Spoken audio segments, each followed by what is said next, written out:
Hey everybody, it's Gavin here. Sorry about my sore throat, my hoarse throat today. I've been a little bit under the weather.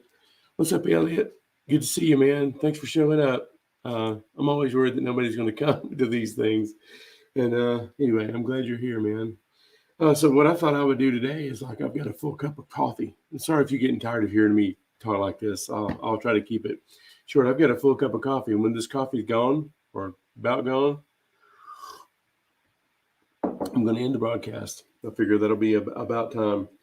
Wanted to start off with a little short story. I don't know if Elliot, you've heard it or not, but last week I did a tracking session. Hey Ken, good to see you, man. Hope things are going well. Been listening to your broadcast mixes, man.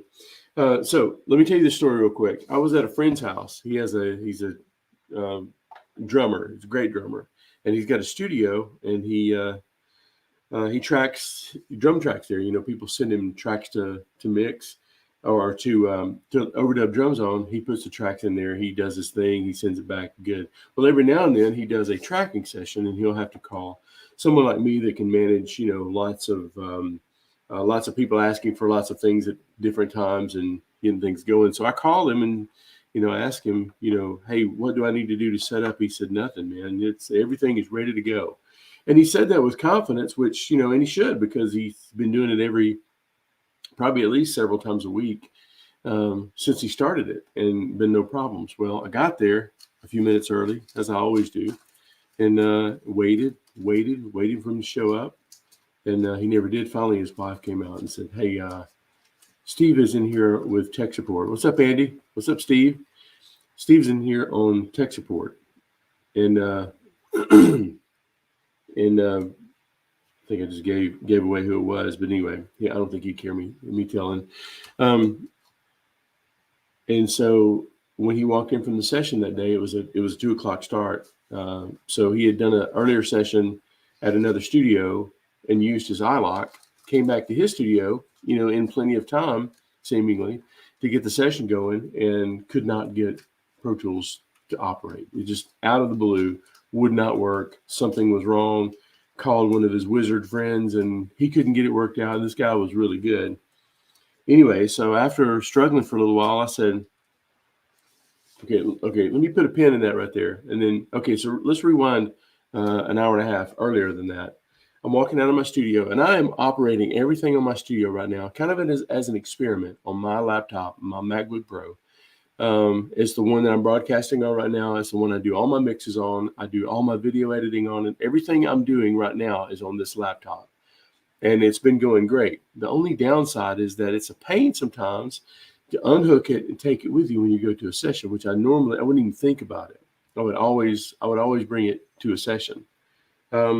So I'm walking out the door hour and a half before, because I leave plenty of time to get there. And I said, do I need to take my computer? He said everything is going to be like nothing's going to be awry. Everything's going to be good. So I shouldn't take my computer. I walk to the bottom of the stairs and I think, but what if I need it? So I walk back up to the top of the stairs, unhooked everything. There's a truck outside. Unhook everything, take my computer, hit the road, get there. And now back to the story. Walk up there. He's like sweating. Talking to tech support and getting, you know, trying different things, and nothing's working. And I said, hey, I've got Pro Tools installed on my laptop, and if you want to use garbage day. Yep, it is garbage day. If you want to use my laptop, feel free to, whatever we need to do to get the session, because he had a first-time client. He had a room full of players, and he was actually thinking about canceling the session or moving it somewhere else.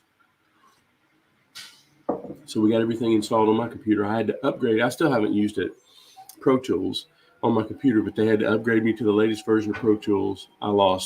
He trashed my preferences. I lost a ton of stuff on here as far as, like, you know, nothing unrecoverable. It did make me think, though. And here's one lesson. I'm going to do a series, maybe a one-shot thing, probably as early as next week, about lessons I've learned just this year. And this is one of the lessons, a little preview to it. First of all, is always take your laptop if you've got one. Second of all, the thought came across my mind, what if for some unknown reason, I lost everything on my computer right now trying to make this work. Would I be okay? And I puckered a little bit because I was thinking, I don't know. I think so. I mean, all of those little pop-ups that I've been getting in the last couple of weeks about, what is it? Time machine failed to back up. They don't seem like a big deal until you start thinking that and go, oh my gosh, what if I lost everything? So got carbon copy cloner, ditched the time machine thing. So far, so good.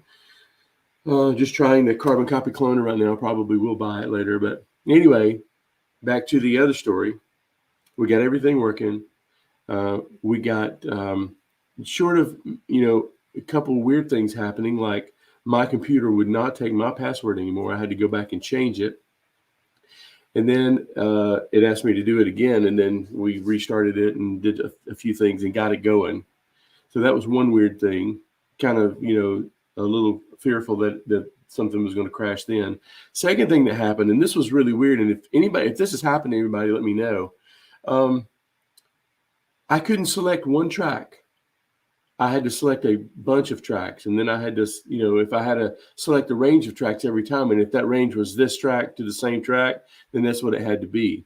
I couldn't name any files. I couldn't name any tracks. I could duplicate them. I couldn't name anything. And everything that opened up on my computer, when I would double click a folder, it would come up in slow motion, like you hit shift or space bar, whichever that shortcut is to make it like slow motion. I think it's shift.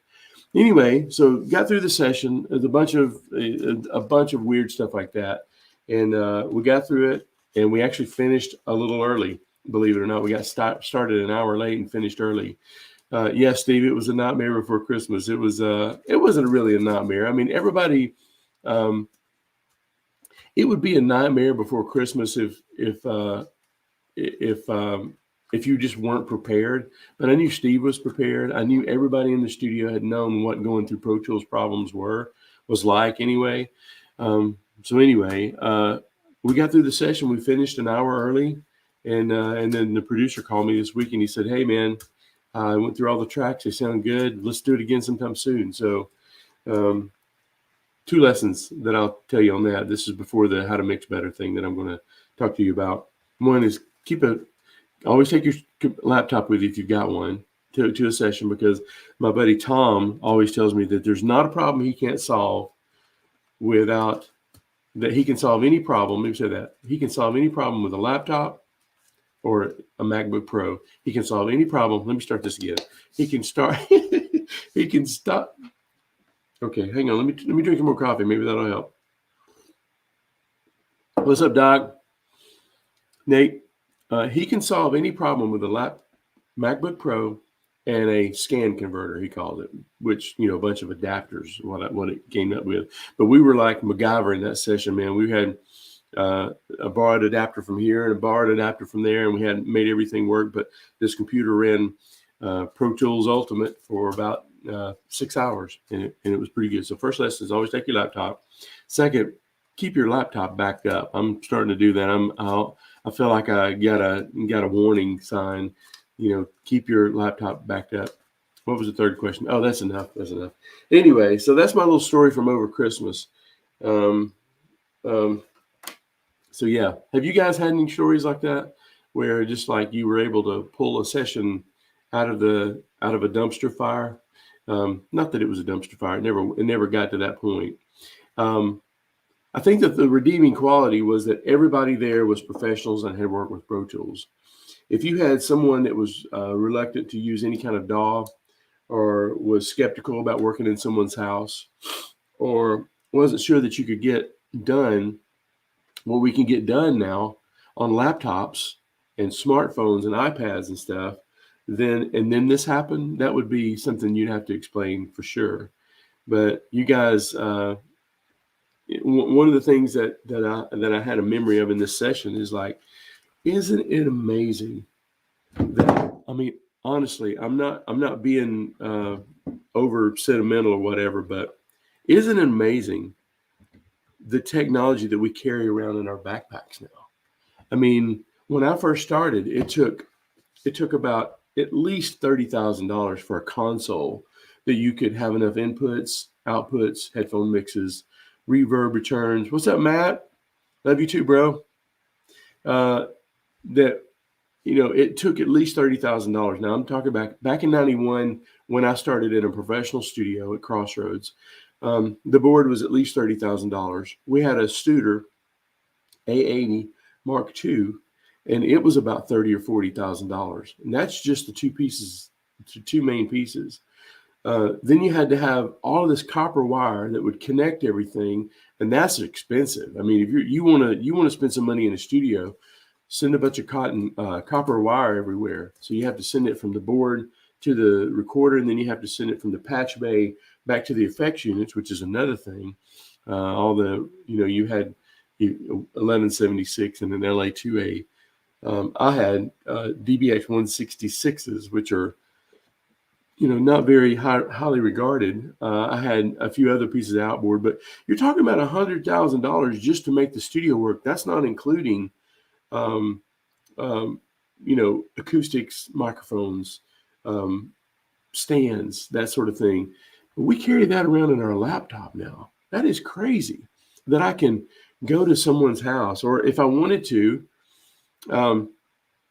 literally, I thought about this while I was in my closet putting on my shoes the other day. Man, this closet would be good with vocals. Well, why don't I try that sometime? Because there's clothes all around you, and I don't know. I mean, the possibilities are pretty much unlimited now, and we tend to gripe and complain about when it fails us. But good, great. I mean, it's crazy the technology that we can not only record all this stuff, that we can, a tutorial that I'm fascinated with right now is how you can create impulse responses from anything. Pink noise, a keyboard that you slam down, a bunch of keys on a piano. You can turn that into a reverb. We can do that now. That was space age back in 1991. So I don't ever want to take it for granted and just complain about the technology. I know that some of these software programs are buggy. Sometimes they crash on us. But man, let's be grateful. I'm not telling you what to do. I'm going to be grateful that I've got so much technology in this laptop and my phone. So anyway, hey, I'm gonna look through some of these. Comments. Thank you guys for coming and commenting. I was going to sell my 2015 MacBook Pro, but I may keep it now. Okay, if you would, let me tell you one more story, okay? I upgraded this 2010. This is not 2010. This is a 2019, I believe. I think it's a 2019 MacBook Pro. I've got one of those thick MacBook Pros from 2010 when my daughter was born. I bought it just before she was born, and I used it like crazy. It was the one that actually had decent connectors on it, like USB and FireWire 800 and things like that, and separate power connectors. I'm not going to complain. Not going to complain because this computer is awesome. Anyway, so as some of you know, and I've mentioned it a couple of times, I'm doing a theater show right now in White House, and we were just going to have to figure out how we were going to fire these tracks because there's like 80 something songs on these songs. And I'm taking my old 2010 laptop running Reaper on it. Doc, you'll appreciate that because I think you're an experienced Reaper user. I've been running 82 tracks on there, firing a bunch of program changes for my Allen and Heath board, and it has not even hiccuped. We thought it was messing up one time, but it was user error. So yeah, I thought about, giving mine away or selling it or something like that, but man, that's pretty handy, especially when you've got something as lightweight as Reaper, and if you needed a second computer or a reverb unit or something like that, man, it'd be great. Let's see. Elliot says, thanks for reminding me. I haven't done time machine backup in a while. Yeah. You're welcome. I'm not using Time Machine right now. I was. I'm trying Carbon Copy Cloner. I've used it in the past, and it was pretty good. I'm thinking that the Time Machine restores are a little harder than Carbon Copy Cloner, but I don't know. Matt Butler, hey man, love you too, bro. I would love to catch up with you. I may give you a call this afternoon. Elliot, it is amazing. There is no excuse not to make great music. Something I'm gonna talk about. I'm glad you said it like that. Yeah, several studios in town are running the latest Mac Minis. It's insane how far they've come. Incredibly powerful, running huge sessions. Yeah, and Matt, just clarify if you don't mind. Are they running Mac Minis on like a what's it called? Like a the DSP driven one? What is that? Is that all host based? Are you running all the plugins from the laptop? Or are you doing are they doing the what is it called? Excel. It used to be called Excel. The HD, I guess is what it's called. Because still to this date, the fastest computer I've ever operated on was a Mac Mini, an older Mac Mini running 64 gigs of RAM. And I just thought maybe I'll consolidate these tracks.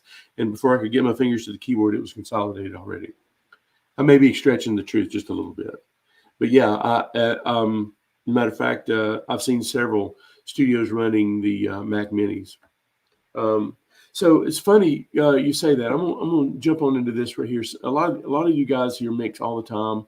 Some of you maybe not. But I did a call with my friend Chris Sellum, who does Mixdown Online. He's a Cubase connoisseur. He knows Cubase, and he started a membership site basically for people running Cubase. Check him out, Chris Sellum, Selim. He's a really, really cool guy up in Canada, in Canada. And I got the privilege of talking to some of his students and listening to some of their mixes. And I listened to probably 5 mixes and gave feedback on them. And there was a theme that was recurring in the fact that, let's see, who said this, that it's amazing. Yeah, Elliot says it is amazing. There's no excuse not to make great music now. It's a great point, Elliot. And there's a lot of membership sites out there, and there's a lot of people who will teach people how to mix, right? And yet there are still a lot of members on my website who have never submitted a mix to listen to. They've never put it out there for somebody to give it a listen to and say, hey, what do you think about this? Because you know what? If I'm being honest, that takes guts. It takes guts. I don't know if you've ever, I know most of you guys here have mixed professionally even, but if you've never submitted a mix and nobody's ever given you feedback on it, you don't know if it's the best thing they've ever heard, which is probably not, or the worst thing they've ever heard, which is probably closer to the truth, but it's probably right in the middle there. And the only way to get better at mixing is to finish mixes. This was another point. I had these in a different order. Excuse me sorry about that. One of the things I said to these guys that were submitting mixes is like, guys, and I've said this to my guys too, congratulations, you are in a league of your own now.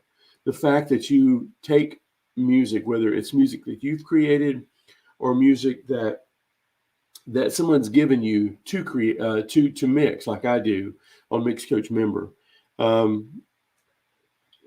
you've taken those tracks and you've put them together to the best of your ability, and you've put it out there and you've said, what do you think about that? Tell me. I mean, it's got to be somebody you trust, because you put it up on one of these forums and they're going to rip you apart and tell you everything that's wrong with it. And you're probably going to lose all your confidence, and you're probably never going to want to mix again. And I can understand how scary that is. But these guys submitted mixes. My guys submit, there's probably 10 or 15 mixes per month that are submitted for my guys on Mix Coach Member to chime in on and say, here's where I think you could improve, or I love this part of it, do this more, or whatever. Submitting a mix, you're in a league of your own. So one of the things I thought about this morning is, if I can take a little side road, I promise I'll come back, is that I'm probably going to be doing this thing called Whole30. And I'll tell you now, so I'll be committed to it, right? I'm going to be doing this thing called Whole30, which nutrition-wise, you can't eat any beans, no legumes, no peanuts, no beans, anything like that. You can't eat any kind of flour or grain like rice, corn, anything like that. You can't have dairy, and you can't have sugar. That's the 4 big major things, and that comprises 80% of my diet right now, which could be a reason that for a lot of things that are bothering me right now about myself. So I'm going to be doing this. But I was reading this book called It Starts with Food, and there was a point made in that when you work out. When you work out and you're pushing weights, you're not improving at that point. As a matter of fact, you're weakening yourself by lifting this unnecessary weight, right? It's so you're not improving yourself while you're working out. You're improving the next day when your body's recovering. Now, I'm not going to profess. Now, Matt Butler works out all the time, and he is a beast. And he could probably chime in better than I could. But your body heals after you submitted it to that weakening. Same thing happens when you mix. When you mix a song, you're probably not improving your mix while you're mixing it. You can think that you have found the world's best compressor, the world's best mix bus finalizer, delay, reverb, whatever. Chances are you're overdoing it when you first discover it and while you're doing it. So you don't improve your mix until you either put it away and say, this mix is done. And then you give people the opportunity, people that you trust, hopefully, to listen to your mix and say, wow, were you using something different on the tube bus? And you're like, oh yeah, I just downloaded the new Whizbang 2000 and I used it. And then you're like, well, you probably shouldn't use it quite as much. So it's the next day. It's the day after your mix, your workout, that you actually get better. And that's what you have to build on. Sadly, most people never lift that weight, never mix the song, never finish the mix, never finish the workout the first time so that they can improve on it, so that they can put it out there and let the people that they've surrounded themselves with, iron, as I call them in my membership, never given an opportunity to do that. I've got kinfolks and people that I know who've written exactly one song. And their problem is that they haven't, their problem is not that the song is their first song.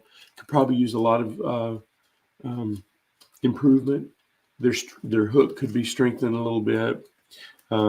Their phrases could be tightened up a little bit more. They could be more concise on this word. Maybe they could set up another line to set up this hook better. None of that's the problem to them. The problem is that the right person hasn't heard their song. And that's sad to me, because songwriting, just like mixing, is kind of a numbers game, in that you have to continuously do it to see any benefit from it. So that's the first thing. Mix like you're working out. Do a little bit every few days or once a week even. Mix a little bit every week, and finish it. Don't just mix on it. Try to finish it. Because even if you mix that song again, starting from where you left off, at least that's the finished mix. It's finished when someone else hears it, because an unheard mix is not a mix, I don't think, because mixes were designed to be heard. So if you agree with that, give me one of those thumbs up while I drink the rest of my coffee. Okay. Before I go to my other point, I see a comment here. Yeah, Matt Butler, beast. Correct. You're breaking down the muscles and releasing lactic acid to help build it back stronger than before. So, Matt, do you agree with kind of that weird stuff that I'm talking about mixes improving after you've finished them? Okay, let me get a breath here. I see another thumbs up there. Somebody agreed with me. Okay, second thing that I noticed. And I guess these two next things they're closely related. So as I was listening to these mixes on this membership site that Chris Sellum loop me into. I'm listening to these mixes, and I'm noticing that the mixes are good. Drums sound good. The verbs sound good. Space sounds good. The thing I'm noticing is I don't know where the verse starts and where the chorus starts. And I don't know, it seems like the intro is really long, and it's like there was one song that felt like it just went on and on and on. And I never could hear a part where it kind of looped back and, oh yeah, I can sing along with that part. Or someone's vocal was out of tune, or there was a plosive on the microphone, like a peepop. And the thing I noticed and the thing I mentioned is that, and you guys who know me know I mentioned this, mixing used to be, back in the day in 1991 when you had to spend $100,000, the mixing engineer was just responsible for blending with tone and volume and verb, and between the two speakers, blending everything together. That was pretty much it. If you could coax a better performance out of somebody, then you definitely got a thumbs up from the producer and possibly another callback. If you could figure out how to tune vocals back in the day, then you were, and I did that. If you could figure out how to do that, you would definitely get a good kudos and possibly your lunch purchase. But it was all, it was not mandatory. It was all icing on the cake. Today, it's a different story because we carry so much technology in our backpacks now. You're almost required to be able to fix things. And when you hear an out-of-tune vocal, it's not necessarily the producer's fault anymore. It's not the singer's fault anymore. Well, I mean, it kind of is. It reflects on the singer and the mixer sometimes, I feel like. So if you've got tools that you can repair someone's out-of-pitch vocal, and you can do it subtly without throwing them under the bus, then that's something you should definitely have the ability to do. Now, if there's a producer, you should definitely run it by them and make sure that that it's okay to do that you're not kind of grabbing the wheel of the car and trying to take a spin around the block, because that's a good way to not get another call back. But editing and arranging, and those are all things now that are necessities. Being able to take out 4 bars of a turnaround because it's too long easily, that's a necessity. Being able to put something in before the intro and sweep up into it if you need to, that's a necessity. Being able to take a 4.5-minute song and make it a 3.5-minute song, that's almost a necessity now. So learn how to do that, because that'll reflect on you as a mixer. It's not just mixers anymore, because we've got so much technology in our pockets. You can't just say, I'm just a mixer, because I don't think that's going to get you. I don't think that's going to get you as far nowadays as it did in the beginning, or at least when I started.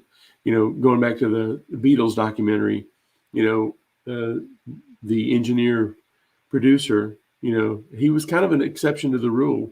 He was engineering and producing, talking about Glenn Johns. But that's, typically on a normal session, there's a executive producer, a producer, an engineer, and an assistant engineer. And anymore, because we've got so much technology we can, concentrate on several other things, we have to almost do that sort of thing. And I'll finish this last point here. I said these are tied together. Hooks are important. And I'm not talking about just arrangement. I'm talking about as mixers. And if a producer brings in something, we have to be able to recognize that, hey, this song could be stronger if we pulled this line up. Do you mind if we do that? One of the songs I listened to, there was no strong hook. And I illustrated it to be like, if someone was listening to your mix or your song, and they said, the 5th song on the record that does it, it's the song that they're going to have to sing a line for the song. And if you want a master class on this, Max Martin is a master at this. Max Martin, MAXX, 2 X's, Max Martin. If you don't know who Max Martin is, take 15 minutes and figure out who he is because he's a force to be reckoned with.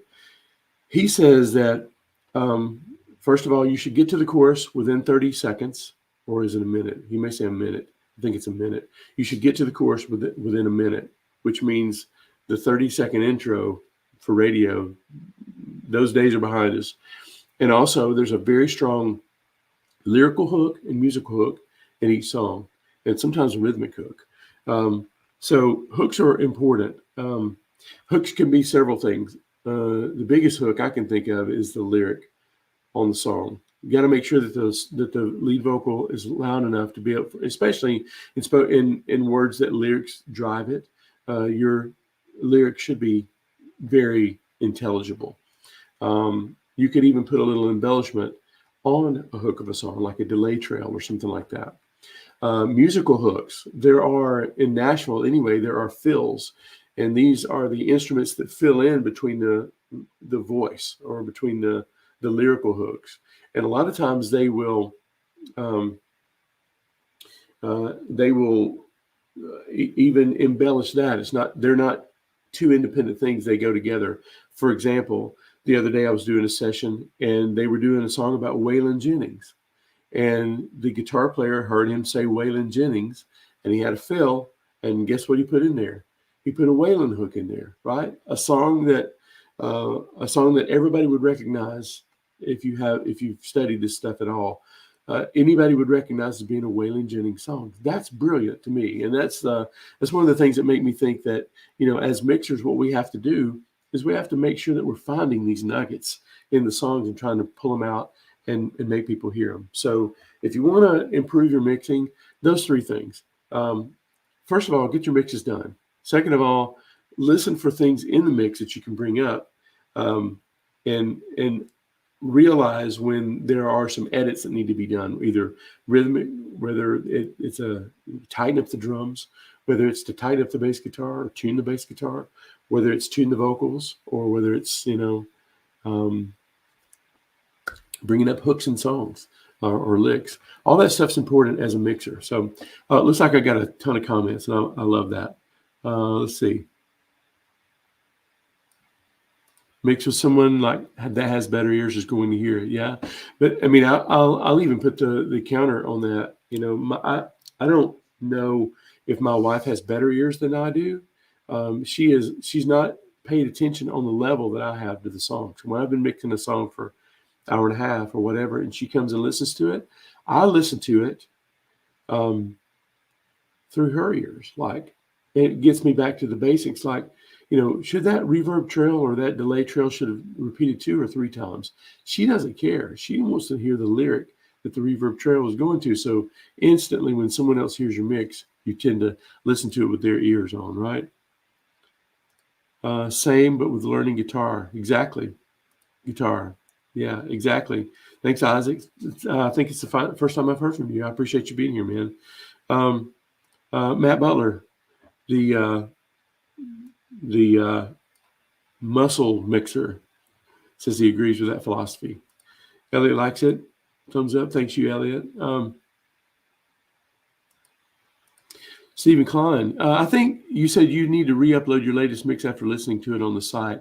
I think that's a great point right there. It's like even whether it's letting your wife hearing your mix and then tweaking it up before you send it out, or uploading it and go, wow, you know what? My mix sounds X compared to all the other mixes on this website. To me, that there's no better way to improve. And I think that's one of the reasons that musicians, mixers, producers in Nashville, when you move to Nashville, you're instantly held to a higher standard because there's a guy 2 doors down this way or 3 doors down this way who also mix or who also play guitar. And so you can't rest on your laurels. You have to be on top of it. So Steve, I love your point. Submitting your mixes to other mixers and let them hear it, and then resubmitting them. That's improvement. That's big improvement.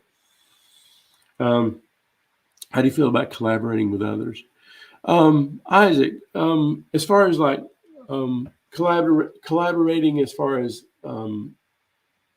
creating a song or mixing a song, I don't know that I would necessarily, as far as collaboration, I have kind of passively collaborated with other people in the fact that, for example, I grabbed a mix that someone never was happy with.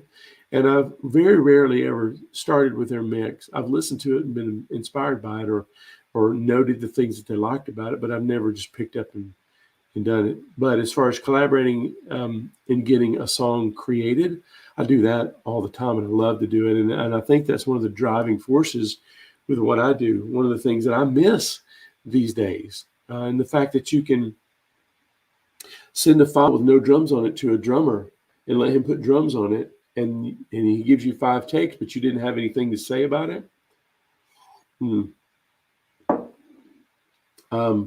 I miss getting together in a room with a bunch of musicians and say, mention an artist, and everybody goes that direction. Say, it's kind of like a Diana Krall thing, and then everybody instantly knows exactly what you're talking about.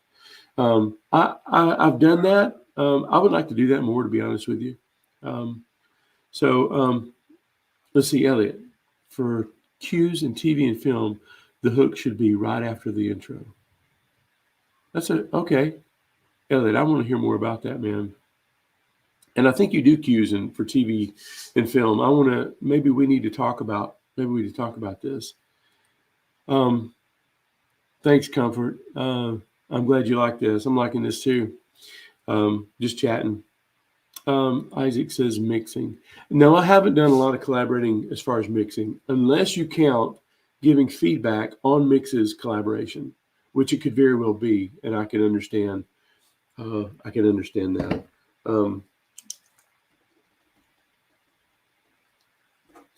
Writing down some notes here. What's up, Tony?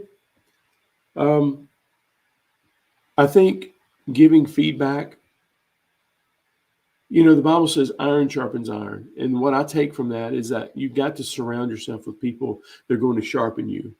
You can't sharpen a knife with paper, because the knife always cuts paper, right? You have to sharpen a knife with another hard piece of metal. And when you submit your mixes and let other mixers hear it and go, what were you thinking on the drums, man? And or, why is your level so low? Or why is your level distorted? Why is your mix distorted? Until you hear that from somebody that you trust, you're not going to improve. So, Isaac, I would say that, yeah, if that's collaborating, I love to collaborate. I love to give feedback. And I know that the guys on Mix Coach Member love to collaborate on mixes too. But if someone could think of a way that, mixers could collaborate more, you know what, I'll leave my stories at this. Back in 91, it's funny how all these things kind of loop back around. Back in 91, when I would mix, the producer, his name was Jeff Collins, still love him dearly, but he would mix the vocals. So I would reroute the vocals to where the vocals would be on his side of the board, which would consist of basically 4 tracks plus 1 or 2 stack tracks, 6 tracks of vocals, tops. And then I would mix the drums, the fills, the way the vocals sounded, the verb, and all that kind of stuff. And we didn't have automation, so we would have to do it in a pass. And that was kind of like mixed collaboration. So I don't know that would be pertinent or relevant to modern day mixing at all, since we have automation and we have all this power in our laptops. So anyway, hey, I've mentioned this several times, so I thought I might put this up. Mix Coach Member is where my guys are. A lot of the guys on this broadcast are actually mixers on Mix Coach Member, and a lot of the other ones have been mixers on Mix Coach Member. We do a song a month, and there's at least one tutorial a month. And as of late, there have been several tutorials a month. I don't do all the tutorials. I'm slowly letting a lot of my mixers do some of the tutorials, because they have a lot to offer, and that is iron that sharpens me. So I want to learn from them too. So if you're interested in becoming Mix Coach member, check that mixcoachmember.com out. And so yeah, guys, thank you for hanging out with me today. I am so glad you're here. I am love talking to you. My coffee is not gone, but it is cold now, and my mouth is dry. My throat is sore, and I'm going to wrap this up now. But let's see, one more comment here. Got a question from Comfort. Kevin, this is a random question. You've been mixing for a while now. When you compare your mixes from the 90s and the ones from today, do you attribute your improvement to technology or to just getting better as a mixer? That's a great question, man. That is a great question. Let me think about that for a second. I don't think you can discount technology at all, because the technology that's been added since I did my mixes in the 90s have been automation, have been any compressor that I ever desired in my life in the 90s is now available to me, including a $30,000 Fairchild compressor that I only dreamed of having, as many DBX 160Xs as I want, every reverb that I ever wanted, and as many of them as I want, any chamber from any studio. So all of that's available to me now. So you can't say that your mixes don't improve because of technology. I think if you're careful, technology can actually make your mixes worse, because you tend to type your worth and how many plugins you have, or the latest trick or whatever. So I think yes, mixes improve over time because of technology, but I think wisdom and experience make you a better mixer over that many years. And I'll give you a couple of examples. I learned several things that I teach. I learned the hard way that if you don't want to chase your vocal around and make sure that a guitar is not out there in front of it too much, and you want to make sure that your vocal stays on top, mix it last. Last is loudest. It's one thing I've been teaching on my website for 11 years now. Last at what you mix last, you tend to mix loudest. That's wisdom that I learned from having turned in a mix where they were like, why is this harmonica so loud? Well, it's because he did the overdub after I mixed the vocal. Oh, okay. Well, let's not let that happen again.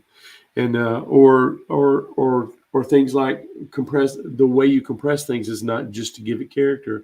Sometimes it's to make it apparent, and then go away in the mix to where your ear heard it, and now it's okay with it being down in the mix. And that's a principle that I call the attack principle, and that's why it's so important how you compress drums, and that they don't just completely take over a mix. That you have to do certain things with the attack and the release to make it heard in the mix and still have room for everything, right? So I think it's both. I think it's technology, definitely. You can't mix with this much horsepower on your laptop and not say it's technology, and you can't say that it's just wisdom because or that it's experience. I think it's both. And I hope I didn't just kind of like negate the question, but it is definitely both. Hey, Tony, better late than never. I'm just kidding. I'm glad you're here, man. And I hope you can watch the whole thing. Isaac, thank you, man. Thanks for coming. And Comfort, great points. Thanks, man. I'm glad it helped. Guys, I am going to actually wrap this up now and stop wearing on you. Thank you for spending this 44 minutes with me. It's time that my grandfather used to say before he passed away, and I'm just kind of sentimental lately about my mom, about my granddad, and I remember one of the things that, and I'll end with this, one of the things that he used to say, I'd say, Papa is what I used to call him. I'd say, do you need anything? And he said, I just want a little bit of your time. That's all he would say in the last 10 or 15 years of his life is, I'm just grateful for your time. Anytime somebody would come over and visit him and talk to him and have a conversation with him, he was grateful for. And the older I get, the more I understand that. So I wanted to say thank you guys for spending your time with me. I really appreciate it, okay? I hope you guys have a Merry Christmas, Happy Holidays. Just want you to know that I love you, I appreciate you, and I'll see you again soon, okay?